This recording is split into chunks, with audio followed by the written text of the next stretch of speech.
The law office of Patterson and Associates occupied the third floor of a brick building in downtown Portland. I arrived 15 minutes early, as I always did for everything. The receptionist gave me a polite smile that didn't quite reach her eyes. "Ms. Chen? They're expecting you. Conference room B." I nodded my thanks and walked down the hallway, my footsteps silent on the plush carpet. Through the glass walls, I could see them already assembled. My parents, David and Susan Chen. My older sister Victoria. My younger brother Marcus. Uncle Wei, and Aunt Lynn. They were laughing about something. I opened the door, and the laughter died. "Oh," Victoria said, her perfectly manicured eyebrows rising. "You actually came?" "Of course I came," I replied quietly, taking a seat at the far end of the conference table. "Grandma passed away. This is her will reading." "Surprised you even knew she died," Marcus muttered, not quite under his breath. "Since you never visited." I folded my hands in my lap and said nothing. There was no point in explaining that I'd video-called Grandma every single day for the past 3 years. That we talked for hours about everything and nothing. That she taught me Mandarin over FaceTime and I taught her how to use Instagram. They wouldn't believe me anyway. My father cleared his throat. "We weren't sure you'd get the message. You're so busy with your life in Seattle." "I got the message," I said simply. The truth was, I'd been the one who received the call from the hospice nurse. I'd been the one on the phone with Grandma in her final hours, listening to her labored breathing, telling her I loved her in both English and Mandarin. But my family didn't know that. They'd been too busy arguing about funeral arrangements to notice who was actually with her, even if only virtually. Victoria was dressed in head-to-toe black designer clothes, looking like she was attending a fashion show rather than a will reading. "Well, let's get this over with. Some of us have actual commitments." The door opened and a distinguished man in his 60s entered, carrying a leather briefcase. "Good afternoon, everyone. I'm Robert Patterson. I'll be executing Mrs. Chen's will today." He settled into his seat and pulled out a thick folder. My family leaned forward eagerly. I sat back, watching. "Before we begin," Mr. Patterson said, "I need to confirm everyone's identity." He went around the table, checking IDs. When he got to me, he paused. "Ah, Ms. Lauren Chen. Your grandmother spoke of you often." "Did she?" I asked softly. "Extensively," he replied, and something in his tone made Victoria's eyes narrow. Mr. Patterson returned to his seat and opened the will. "Let me start by saying that Mrs. Mei Chen was very specific about her wishes. She updated this will multiple times over the past 5 years, most recently 8 months ago." 8 months ago? My mother frowned. She was already quite ill by then. "She was," Mr. Patterson agreed. "But she was of completely sound mind. I have medical certification to that effect from 2 independent physicians." Victoria waved her hand impatiently. "Can we just get to it? What did she leave to whom?" Mr. Patterson gave her a cool look. "Very well. Mrs. Chen's estate consists primarily of real property, specifically 9 rental properties in the Portland area, with a combined assessed value of approximately $4.2 million. The room went silent. I'd known about the properties, of course. Grandma had told me about each one, sharing stories of how she and Grandpa had built their portfolio from nothing, 2 immigrants working 3 jobs each to buy their first duplex in 1975. 9 properties. My father breathed. "I knew about 5, but 9? Your mother was a shrewd businesswoman," Mr. Patterson said. "She acquired the last 4 properties over the past decade. All are income-generating, fully rented, and professionally managed." Victoria's eyes were gleaming. "So, we divide them 3 ways? 3 for me, 3 for Marcus, 3 for Lauren." "Not exactly," Mr. Patterson said. "What do you mean, not exactly?" Victoria's voice rose. "We're her grandchildren. That's how inheritance works." Mr. Patterson adjusted his glasses. "Mrs. Chen left very specific instructions. She wanted me to read you a letter first." He pulled out an envelope. "This is in her own handwriting. Just tell us who gets what," Marcus said impatiently. "The letter is part of the will," Mr. Patterson said firmly.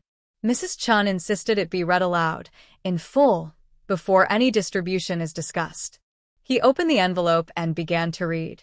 My dear family, if you're hearing this, I am gone. I hope you gave me a good funeral. I hope you said kind things about me. I hope you remembered that I loved you all, even when you made it difficult. I have thought long and hard about what to do with the properties your grandfather and I built. These 9 buildings represent 50 years of work. 50 years of sacrifice. Of saving every penny. Of fixing broken toilets at midnight and dealing with difficult tenants and learning a business in a language we barely spoke. I have watched each of you carefully over the past 5 years. I have seen who you are when you think no one is watching.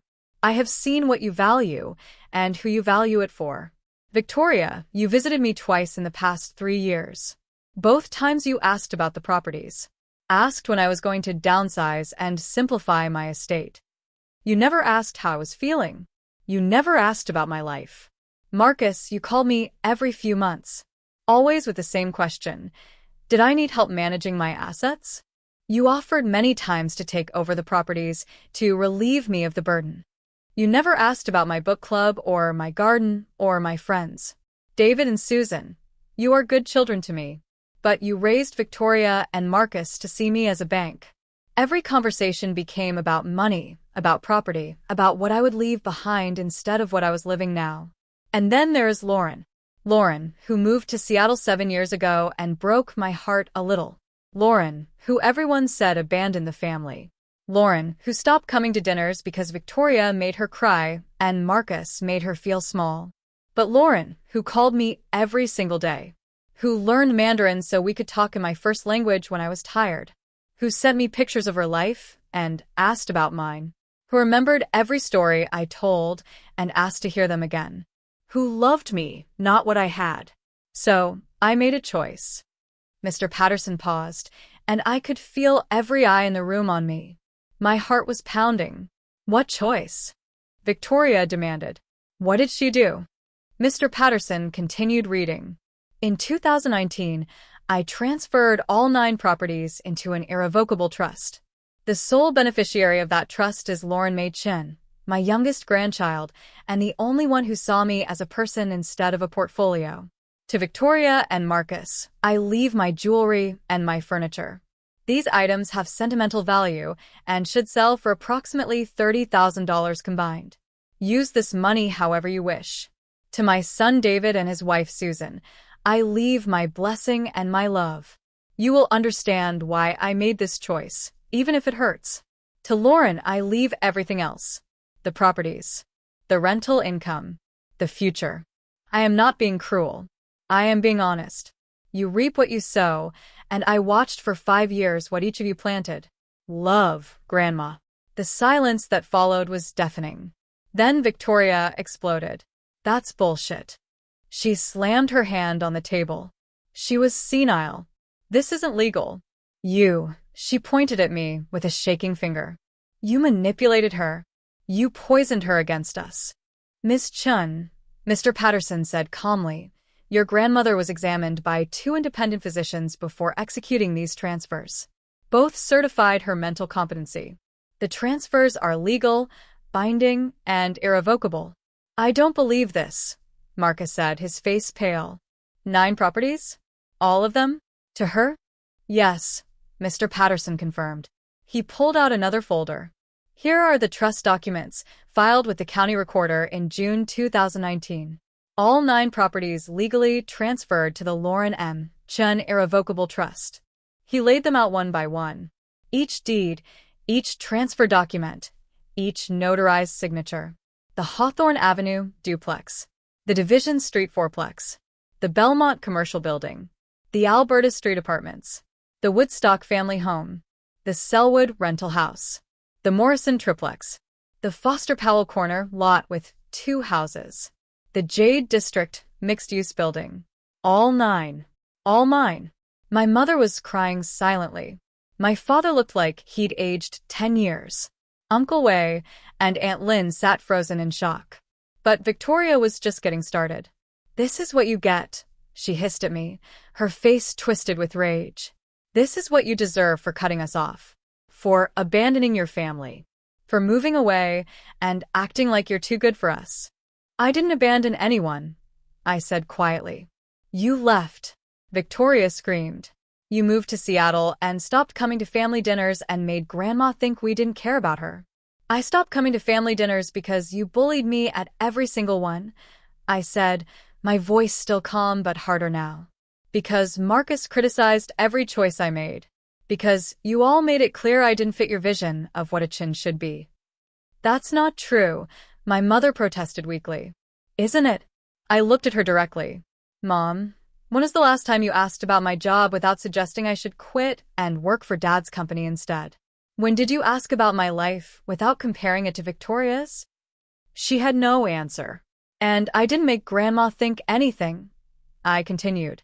I called her every single day. FaceTime, every morning at 8 a.m. before work.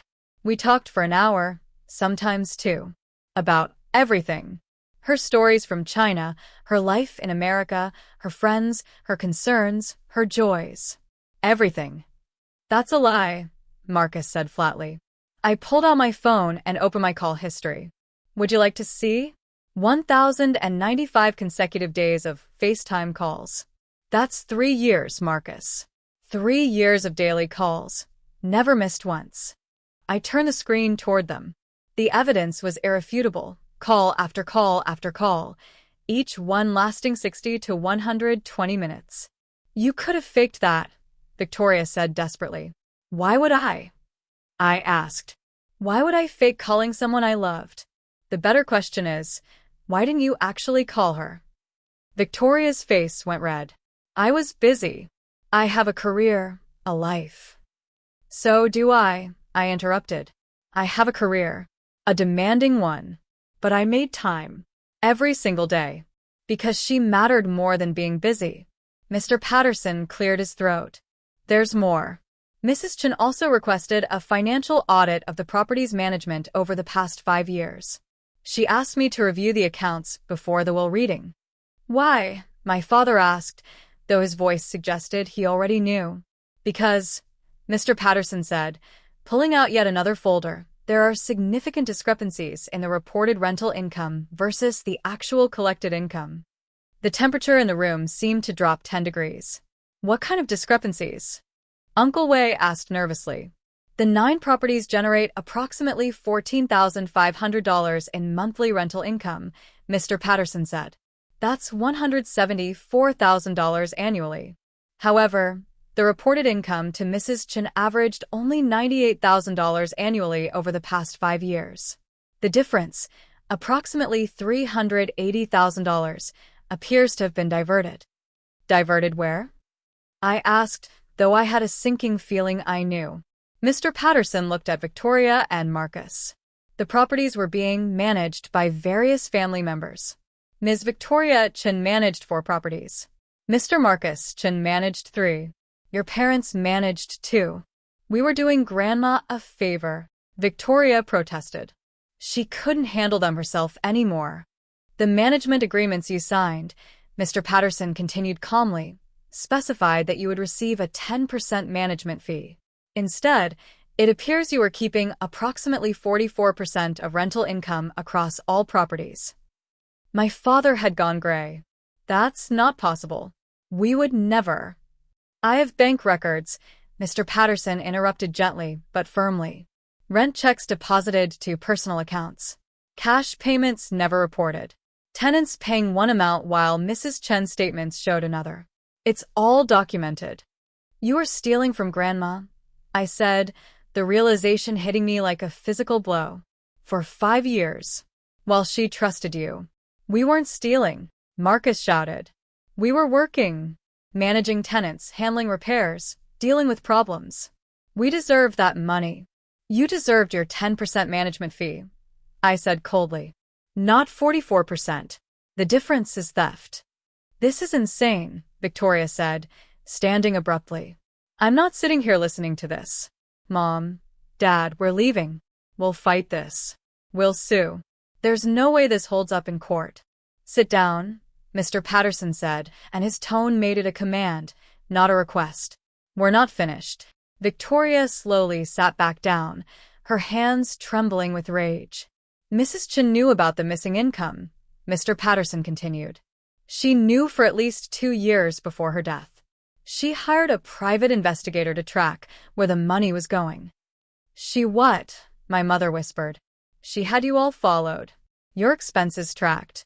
Your bank deposits monitored. She documented everything. He pulled out a thick report. Victoria, you purchased a BMW in 2021 with cash. $47,000. Where did that money come from? Victoria said nothing. Marcus, you took 3 trips to Vegas in 2022. High roller suites, expensive restaurants. Total expenses approximately $35,000. On a salary of $52,000 per year, how did you afford that? Marcus stared at the table. David and Susan, you renovated your kitchen last year. Top-of-the-line appliances, custom cabinets. The contractor's invoice was $78,000. You told your friends you'd been saving for years, but your bank records show no such savings. Instead, they show regular cash deposits that match the missing rental income from the 2 properties you managed. My mother was openly crying now. My father looked like he might be sick. Grandma knew, I said softly, understanding washing over me. She knew everything, and she was gathering evidence. For what purpose? Uncle Wei asked quietly. Mr. Patterson looked at me. Mrs. Chun left instructions. She said if the family accepted the will gracefully, we would say nothing about the financial irregularities.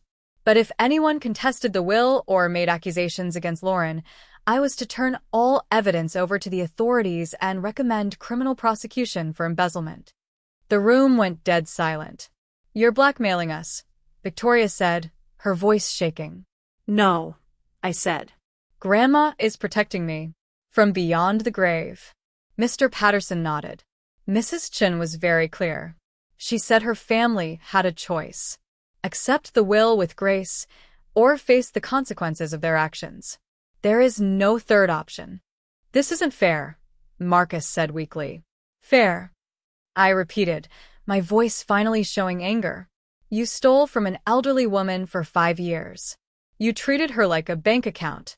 You ignored her until you wanted something. And you have the audacity to talk about fair? We're still family, my mother pleaded. Lauren, please. Don't let it end like this. I didn't end anything, I said, standing up. You all did. Years ago. When you made it clear I didn't matter unless I conformed. When you criticized every choice I made. When you made family gatherings so toxic, I had to leave for my own mental health. We didn't mean, she started. Yes, you did, I interrupted. You meant every word. Every comparison to Victoria. Every suggestion that my job wasn't good enough, my life wasn't impressive enough, my choices weren't acceptable enough. You meant all of it. I turned to Mr. Patterson. What do I need to sign? He slid several documents across the table. These transfer the trust properties into your direct control. You'll also need to meet with the property management company next week to discuss ongoing operations. I signed each one, my hand steady despite my racing heart. Victoria watched me with pure hatred in her eyes. You're really going to do this? Take everything. Leave us with nothing. You're getting $30,000 in jewelry and furniture, I reminded her. That's more than I got from this family in emotional support over the past 7 years. How can you be so cold? She demanded. I learned from the best, I replied, meeting her gaze. I learned from a family that measured love and property values and saw people as assets to be managed. I gathered my copies of the documents and stood. Mr. Patterson, thank you for your time. Please send any additional paperwork to my Seattle address. Of course, Ms. Chen. I walked toward the door. My father called out, Lauren, wait. Please, can we talk about this? I paused but didn't turn around. About what, Dad? About how you stole from Grandma. About how you raised my siblings to see me as less than. About how you never once defended me when they tore me down. We love you, he said desperately. No, I said quietly. You love the idea of me. The version that stayed small and quiet and didn't challenge your authority. The daughter who would have accepted being cut out of Grandma's will without question. But you don't love me. You never bothered to know me well enough to love me. I opened the door and walked out. Behind me, I heard Victoria scream something, heard my mother sob, heard chairs scraping. But I didn't look back.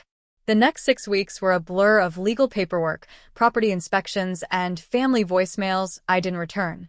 Victoria tried to contest the will anyway, despite Mr. Patterson's warning. The case was dismissed within 2 weeks. Grandma's documentation was too thorough, her mental competency too well established. When Victoria's lawyer filed the dismissal, Mr. Patterson called me. Miss Chun, given that your sister contested the will, your grandmother's instructions are now in effect. I'm required to turn the financial evidence over to the district attorney's office. I sat in my Seattle apartment, looking out at the rain, thinking about Grandma. Do you have to? Those were her explicit wishes, yes. I closed my eyes. Then do it. She earned the right to decide this, even after death. The investigation moved quickly. Bank records don't lie, and Grandma's PI had been thorough. Within a month, Victoria, Marcus, and my parents were all charged with embezzlement. The amounts were significant enough that prison time was possible. Victoria called me from her lawyer's office, crying and begging. I listened to the voicemail once, then deleted it. Marcus sent emails, angry ones, desperate ones, apologetic ones. I blocked his address. My parents tried a different approach. They showed up at my apartment in Seattle. I almost didn't answer the door. But something, maybe curiosity, maybe a last shred of hope, made me open it. They looked terrible. My mother had aged years and weeks. My father's hands shook as he held his hat. Can we come in? He asked. I should have said no. But I stepped aside and let them enter. We sat in my living room in awkward silence. Finally, my mother spoke. We're sorry. For everything. For how we raised Victoria and Marcus. For how we treated you. For stealing from my mother. For all of it. Okay, I said neutrally. Okay. My father looked confused. That's all you have to say? What do you want me to say, Dad? That I forgive you? That we can pretend this never happened? We want our daughter back, my mother said, tears streaming down her face. Which daughter? I asked. The real me, or the version you wanted me to be? She had no answer. Here's the truth, I said, leaning forward. I spent 27 years trying to be enough for this family. Smart enough, successful enough, Chinese enough, American enough. I was never enough.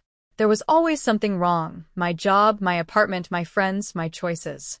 Everything was subject to criticism and comparison. We were trying to help you. My father started. You were trying to control me. I interrupted. There's a difference.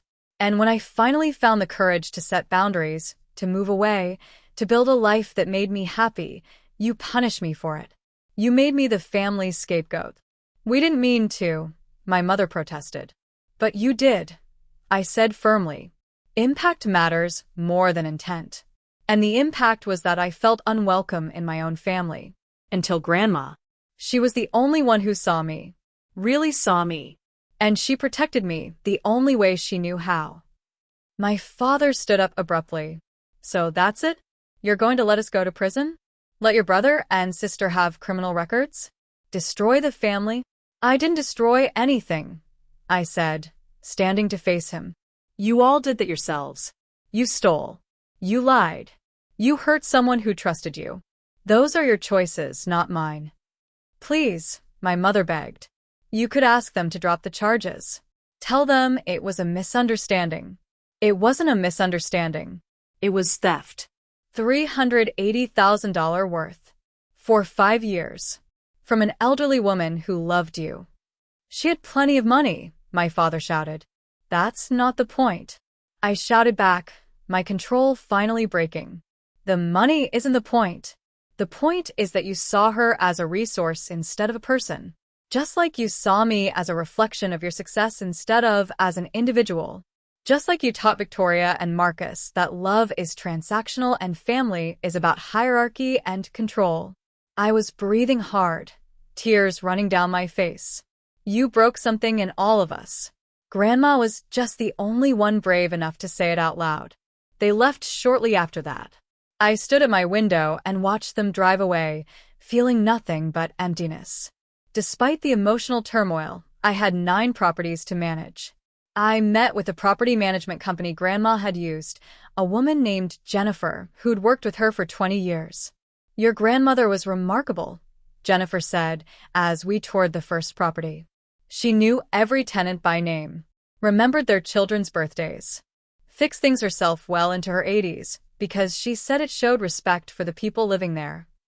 She never told me she did that, I said softly. She didn't like to brag, but she cared about these buildings. They weren't just investments to her, they were communities. Over the next month, I visited all 9 properties, met every tenant, heard their stories, learned which repairs were needed, which tenants were struggling, which buildings needed attention. And I understood, finally, what Grandma had been trying to tell me. These properties weren't about wealth. They were about legacy, about caring for people, about building something that mattered beyond dollars and cents. I made changes. I hired Jennifer's company to continue managing the properties. I set aside funds for repairs and upgrades. I established a hardship fund for tenants who fell on difficult times. Grandma had done this informally, but I made it official. The rental income, after all expenses and proper management fees, was about $118,000 annually. I didn't need it. My software engineering job paid well. So I did what Grandma would have wanted. I established the Machen Scholarship Fund for first-generation Asian American students. I donated to immigrant services organizations. I set up a grant program for elderly residents who needed help with housing costs. And I kept calling the properties every week, just like Grandma had. Not to check on the finances, but to check on the people. The embezzlement trial happened 9 months after the will reading. All 4 defendants, Victoria, Marcus, and my parents, took plea deals rather than face a jury. Victoria got 2 years probation and had to repay $112,000. Marcus got 18 months probation and owed $89,000. My parents, as the oldest and least culpable, got probation and owed $179,000 collectively.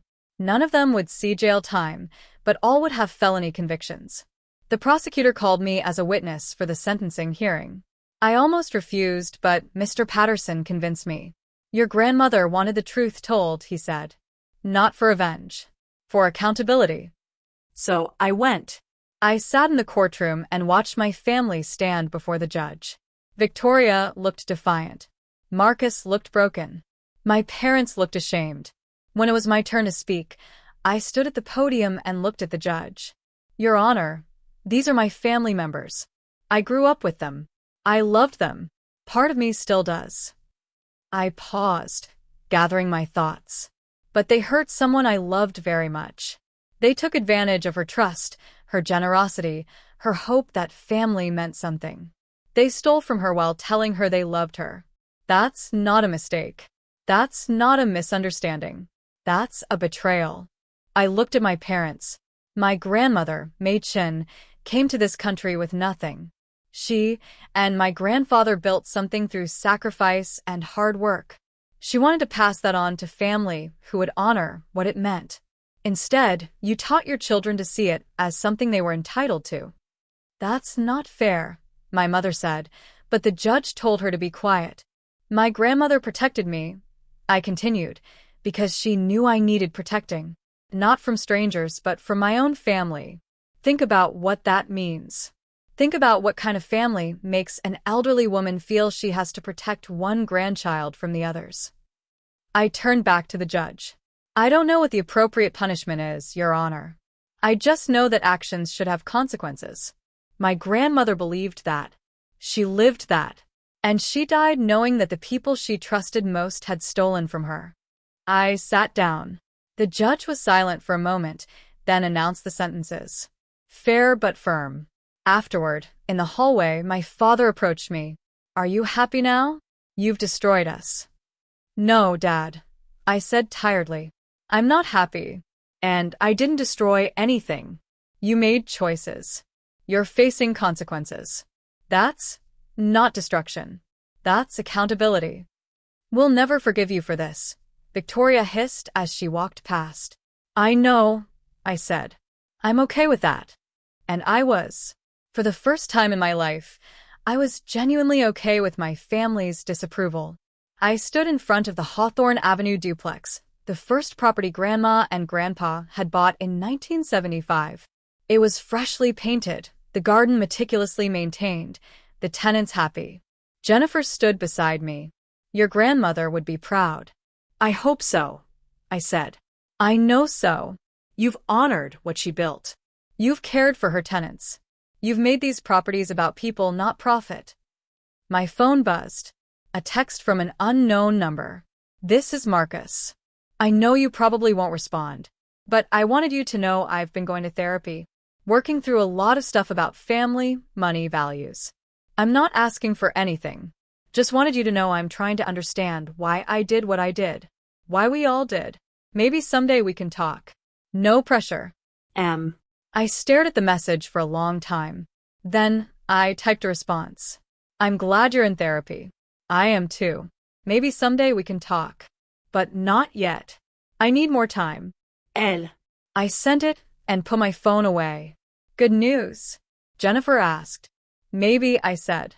Someday. Maybe. We walked through the property together, and I felt Grandma's presence in every corner. In the careful maintenance. In the respect for tenants. In the understanding that buildings are just structures. It's the people inside them that make them homes. That night, I sat in my Seattle apartment and wrote in the journal my therapist had recommended. Dear Grandma, it's been a year since the will reading. A year since everything changed. I'm managing your properties now. Taking care of the tenants. Honoring what you built. I understand now why you did what you did. You weren't being cruel. You were being honest. You were teaching all of us a lesson. Even though it hurt. Victoria and Marcus are rebuilding their lives. Mom and Dad are trying to make amends, though I'm not ready to let them yet. Maybe someday. But mostly I want to say thank you. For seeing me. For protecting me. For loving me enough to give me not just your properties, but your validation. For proving I wasn't crazy. That my feelings were valid. That I deserved to be treated with respect. You gave me more than real estate, Grandma. You gave me permission to set boundaries. To demand better. To know my worth. I miss you every day. But I feel you in these buildings. In the tenant smiles. In the knowledge that love isn't about control. It's about seeing someone clearly and loving them anyway. Thank you for seeing me clearly. Thank you for loving me anyway. Your granddaughter, Lauren. I closed the journal and looked out at the Seattle skyline. Somewhere in Portland, 9 buildings stood as monuments to an immigrant woman's dream. And now they were my responsibility, my legacy, my connection to a grandmother who'd loved me enough to protect me from my own family. The phone rang. Unknown number. I almost didn't answer. But something made me pick up. Hello. Lauren? It's Uncle Wei. I tensed. Hello. I know you probably don't want to hear from family, but I wanted you to know. Aunt Lynn and I have been talking about everything that happened, about how we all treated you. Okay, I said carefully. We were wrong. All of us. We let Victoria and Marcus set the tone. We let your parents criticize you without pushing back. We stood by while you were pushed out of the family. And we're sorry. I sat down slowly. Why are you telling me this? Because someone should. Because you deserved better. Because your grandmother was right about everything, and the rest of us were too proud to admit it. Tears pricked my eyes. Thank you for saying that.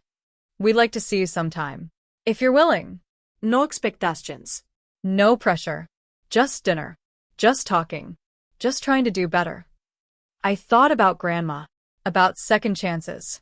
About the difference between people who make mistakes and people who refuse to acknowledge them. Maybe, I said. Let me think about it. That's all we can ask, Uncle Wei said. Take your time. We'll be here. After we hung up, I sat in the dark for a long time, thinking about family and forgiveness and the complicated space between them. Grandma had given me the tools to protect myself. But she'd also taught me, through 50 years of building community, that people could change. That grace had its place alongside accountability. Maybe someday I'd have dinner with Uncle Wei and Aunt Lynn. Maybe someday Marcus and I would talk. Maybe someday my parents would understand what they'd done wrong. But today I had 9 properties to care for, tenants to support, a legacy to honor. Today that was enough.